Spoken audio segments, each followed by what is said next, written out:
Il-Maltin u l-Awċin li għal xi raġuni jew oħra mhux se jkunu jistgħu jivvotaw fl-elezzjoni tal-25 ta' Mejju se jkunu jistgħu jivvotaw ġimgħa qabel, jiġifieri fit-18 ta' Mejju li ġej.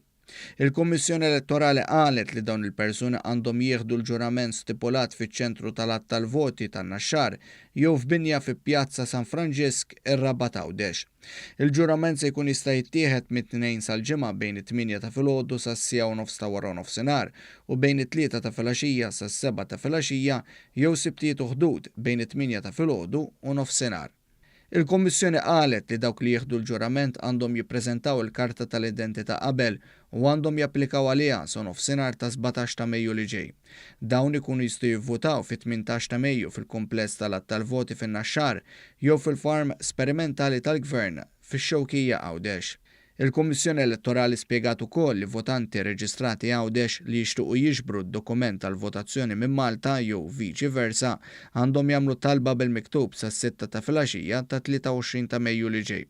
Għal dan il-votanti huma mitluba jiktbu lill-Kummissjoni Elettorali fuq maltagozo.electoral@gov.mt jew iniżlu l-formola mis-sit tal-Kummissjoni u jibgħatuha bil-posta jew b'email.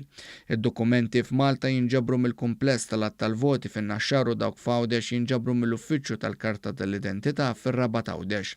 Kull votant għandu mill-20 sa 23 ta' Mejju biex jiġbor id-dokumenti. Id-dokument għandu jinġabar b'mod personali u għandha tintweraq il-karta tal-identità tal-individwu.